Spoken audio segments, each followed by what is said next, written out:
Le Cameroun a de nombreuses pépites, footballistiques notamment. Et aujourd'hui, je vous propose de parler du cas Arthur Avom, jeune joueur camerounais de 20 ans, qui s'est retrouvé, n'est-ce pas, à quitter le Cameroun en provenance du club Fauve Azur, n'est-ce pas, le 24 août 2023, en direction de la France, pour intégrer la réserve du FC Lorient, Lorient B. Et il y est resté à la réserve de Lorient jusqu'au 1er juillet 2024, où il a été accueilli, voilà, dans l'équipe première du FC Lorient. Donc on va dire que depuis l'été 2024, Arthur Avom joue avec l'équipe première du FC Lorient, qui à ce moment s'est retrouvé en train de jouer la Ligue 2. Et ce qui est donc très intéressant, c'est que au courant de cette saison, Arthur Avom a joué 32 matchs, il a marqué 2 buts, il a délivré 6 passes décisives. Et ce qui est très intéressant avec ce club, c'est que avec ses coéquipiers, ils ont donc réussi à pouvoir remonter en Ligue 1. Donc déjà, bravo et félicitations au FC Lorient pour cet accomplissement. Parce que n'oublions pas que dans cette équipe de Lorient, on a au moins 2 Camerounais, sinon quand même 3. Parce que les 2 officieux, excusez-moi, les 2 officiels, n'est-ce pas, Camerounais sont Arthur Avom et Darling Yongoa. Mais on a un 3e qui est le gardien de but, c'est Yvan Vogo. Attendez que je vérifie un peu cette affaire très vite là. Hein? C'est ça, Yvan Vogo, du FC Lorient. Hein? Voilà, Yvan Vogo qui joue, si je ne me trompe pas, pour la Suisse. Mais voilà, s'il y a 50 millions de Suisses qui ont le nom Vogo, venez, on discute. Donc voilà, c'est un peu ça que je voulais dire. Et voilà, c'est un milieu de terrain très très intéressant. Comme je vous l'ai dit, il a 20 ans. Et vous savez, moi, mon intérêt par-dessus tout, ce sont les Lions indomptables du Cameroun. Donc quand moi je vois ça, je vois l'avenir des Lions indomptables. Je vois notre milieu de terrain qui, en termes des titulaires, actuellement, commence à se dire qu'on a quelque chose de potable. Mais, disons-nous la vérité, on a besoin de profondeur de banc. Et Marc Brice doit travailler là-dessus. Donc, je ne cesserai d'insister sur le fait que j'espère que le silence de Marc Brice, c'est un silence travailleur. C'est-à-dire qu'il est en train de travailler sur ces choses, de telle sorte que la prochaine liste, nous voyons des choses super intéressantes qu'il nous propose. Des joueurs qu'il va utiliser. Pas que tu appelles les joueurs, ils restent sur le banc depuis, on ne les voit pas. Exemple, Bility Younoussa. Il a déjà sélectionné au moins 2 ou 3 fois. Je ne me rappelle pas qu'on l'ait déjà vu entrer même en cours de jeu. Bon. Je vais jouer l'avocat du diable pour Marc Brice et reconnaître que c'est vrai que jusqu'ici, il n'a pas vraiment eu de match amicaux. Lui, il est dans le dur à chaque fois. C'est-à-dire qu'il doit toujours, comment je dis, c'est des matchs à gros intérêt. C'est-à-dire qu'il faut des performances. Donc, dans ce sens, c'est sûr que tu vas toujours, tu vas limiter les essais. Et je comprends très bien ça, il n'y a pas de souci. C'est la raison pour laquelle je parle aussi donc des dirigeants de notre football et je dis, fait qu'à foot et qui de droit. Nous, on attend surtout, justement, comment je veux dire, c'est des collaborations avec d'autres fédérations pour aller chercher des matchs amicaux. Parce que pour que cette équipe puisse seulement aller gagner la CAN d'université, je suis désolé, elle doit être rodée. Et on ne peut pas se roder juste en jouant des matchs officiels, les matchs de qualification pour la Coupe du Monde ou je sais pas quoi. Non, non. Hein? On doit se roder comme ça. Quand on arrive plutôt à ces matchs-là, c'est quand on vient appliquer tout ce qu'on a rodé au courant des dernières semaines et mois. Voilà. Et donc, Arthur Avom, si on regarde les joueurs que Marc Brice a souvent sélectionnés au milieu du terrain actuellement, et ceux qui on pourra considérer qui sortent du banc, ben, je me demande, est-ce qu'on a déjà eu une liste avec Arthur Avom? Je sais que sur les réseaux sociaux, souvent quelques jours avant la liste officielle, on voit souvent des listes qui circulent là.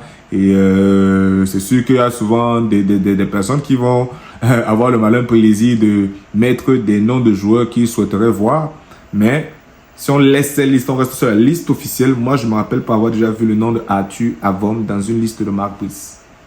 Et donc là, après une telle saison, si je reprends la dynamique ou la logique actuelle des joueurs qui sont sélectionnés par Marc Brice, Bility Younoussa qui joue en Ligue 2, hein, On a Patrick Soko qui joue aussi en Ligue 2. Ben, on peut se poser des questions. Ils ne sont pas que deux. Je crois qu'il doit y avoir au moins quelqu'un d'autre. Mais si je prends juste l'exemple de Viti Youssa qui est donc dans le même championnat que Arthur Avom. Arthur Avom aujourd'hui qui a même réussi à justement faire la remontée avec son club pour la Ligue 1. Ben, très probablement. Nous, on pense qu'il n'est que logique que de voir apparaître Arthur Avom dans les prochaines listes de Marc Brice. Donc, monsieur Marc Brice, ta prochaine liste là, j'espère que tu ne vas pas nous faire du désordre.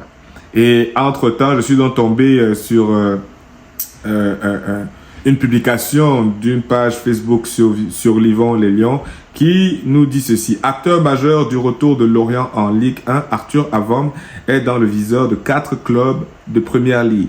Chelsea, West Ham, Aston Villa, Bournemouth et maintenant Brighton. Tous sont intéressés par le profil du milieu camerounais qui a disputé 31 sur 37 matchs de son club en championnat pour 2 buts et 3 passes décisives. Lorient est prêt à le laisser partir contre une somme proche de 12 millions d'euros. Jeune joueur de 20 ans, 12 millions d'euros.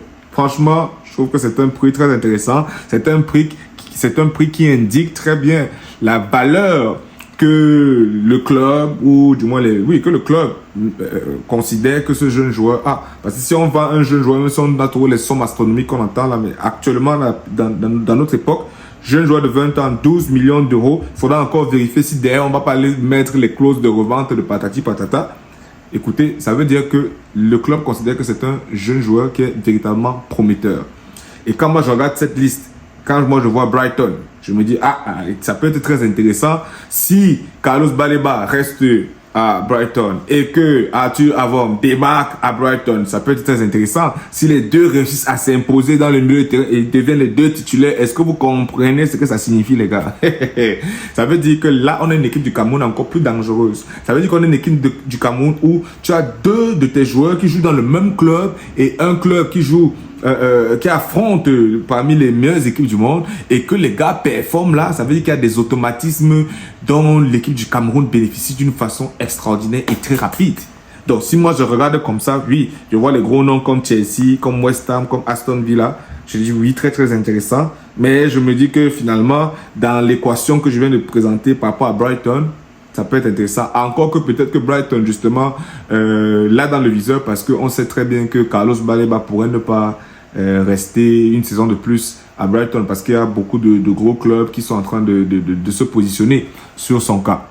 Et d'ailleurs, je pose toujours la question, mais je ne vois pas grand monde réagir. Moi, je vous pose sincèrement la question. Est-ce que vous pensez que c'est le moment pour Carlos Baleba, par exemple, de quitter Brighton? Est-ce que c'est le moment pour Arthur Avom de quitter Lorient? Est-ce qu'il ne devrait pas arriver en première division et se battre pour s'imposer là-bas en première division française? Ça, c'est la vue très conservatrice qu'on pourrait avoir. Mais si on regarde le football moderne où ce sont les jeunes qui sont en train de prendre le pouvoir, ben, peut-être que ça peut être le temps pour ces jeunes-là justement de démontrer qu'ils sont prêts à prendre des responsabilités supérieures en allant, donc, en visant, donc, comment je veux dire ça, en réussissant à tout de suite intégrer de grosses écuries comme Chelsea par exemple, encore que Chelsea actuellement en Première Ligue, cette saison en tout cas ils sont pas dans le Big Four et c'est même pas garanti qu'ils vont être dans le top 8 d'ici la fin de la saison parce que la concurrence est très rude. Donc pour dire que on peut considérer l'historique de Chelsea comme étant un grand club, mais je veux dire que actuellement Chelsea ce n'est pas parmi les meilleurs clubs anglais. Voilà. Hein? On pourrait même dire que Chelsea, en termes de performance, ils ne sont pas très loin de Brighton. Hein? Parce qu'il y a souvent des personnes qui vont juste prendre Brighton comme étant un petit club pour souvent un peu, entre guillemets, sous-estimer les performances de Carlos Baleba. Mais je suis désolé, il faut bien regarder ce championnat. Championnat anglais, ce n'est pas un championnat facile. Hein? Tout le monde peut taper tout le monde. Tu peux jouer contre le 20e, mon ami. Tu es le premier. Si tu ne te gères pas là-bas, tu vas perdre ton match correctement. Hein? Et derrière ça, tu as au moins 3 compétitions en parallèle. Tu as la FA Cup, tu as la Carabao Cup, tu as quoi d'autre?